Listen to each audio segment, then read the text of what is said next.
The Deathadder V3 Pro Faker Edition. The definitive T1 fanboy mouse. It's a more expensive version of an already expensive mouse, and no, I don't think you should buy it even though it's better than the original. Now the Faker edition of the Deathadder recently came on sale at my local retailer, and Faker, greatest of all time, I couldn't resist. So this is actually my third copy of the Deathadder V3 Pro. The first one I bought on release did actually have a QC issue. The right mouse click had this really spongy post-travel, but I returned it and got another one, and that one was fine. This copy of the Deathadder V3 Pro is also fine.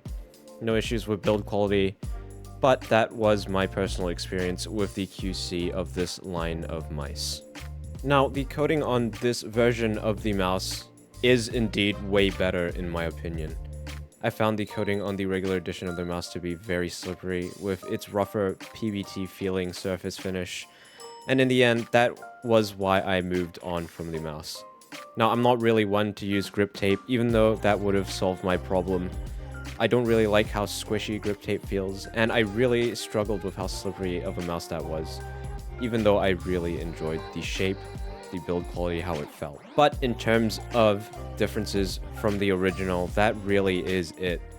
Apart from not getting grip tape in the box with the Faker edition, you really are paying for that extra branding, and that is why, even though I think this is a better version of the Deathadder V3 Pro, even though I really enjoy this mouse, I think you should just get the regular one if the coating doesn't bother you too much.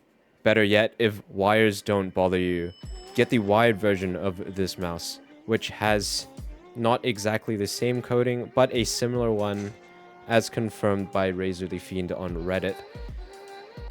And it has 8K polling right out of the box without the need for an extra purchase of the hyper polling dongle. And that mouse is just way cheaper in general. But if you're a no compromises type of guy, which I totally get, this is probably it if you don't mind how it looks, this demon graphic with its big nostrils. That is really mostly what I wanted to say about the Faker edition of the Deathadder V3 Pro. But for other aspects of the mouse, I really do enjoy the shape. It's a shape I can definitely get behind, even though it is a larger ergo. I feel like the large hump being towards the middle of the mouse really gives you a lot of freedom to hold the mouse however you like.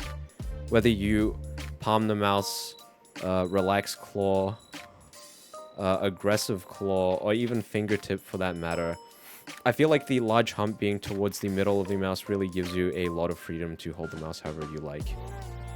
And also, with this flatter right-hand ledge, I really feel like it gives you a lot of room to place your ring finger, and I really enjoyed that part of the mouse as well.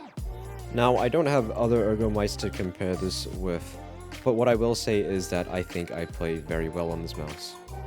It does lend itself to a more stable grip, and while I think I aim better at my peak on a nimbler shape like the Viper V2 Pro, the Deathadder V3 is definitely much more comfortable, and I think I play more consistently on it.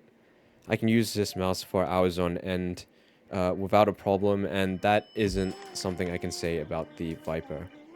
I could see this shape not being very good for smaller hands, but if you are not in that category, I would say this mouse is a very safe bet. Sort of like an Ergo Superlight in that sense. As for the skates of the mouse, very serviceable.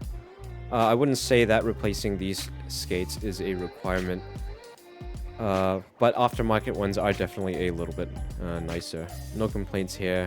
They're smooth and sort of a medium speed, in my opinion. As for the performance of the mouse, as you can see here, I do have the hyperpolling dongle, and I do indeed use it at 4K hertz. But for me personally, I don't really notice a significant difference, and I don't hesitate to use other worse performing mice, such as the Zowie ZA12 when I feel like it. And now one thing to consider is that if you live with a lot of other dongles, if you're in a noisy environment. This hyperpolling dongle is a larger dongle, and with this being larger, there is a bigger antenna in this thing, meaning you will have better signal integrity with this dongle. But in all honesty, the only thing I really notice with this dongle in terms of performance is the hit to battery life. I end up having to charge this mouse probably once every 3 to 4 days. The performance of the mouse is definitely top tier, but it isn't really anything I focus on when using the mouse. It doesn't really feel that different to me with other mice on the market. Now, I really like this mouse. I like Faker. This is a good mouse. But what's also true is that this is a really expensive mouse. This isn't really a good value mouse. Having to buy the dongle separately really hurts when you are paying this much for a mouse. But me personally, I don't regret my purchase, and so take that for what you will. Hope you enjoyed listening to me ramble on about my experience with the Deathadder V3 Pro, and I hope this helped you. Thanks for watching.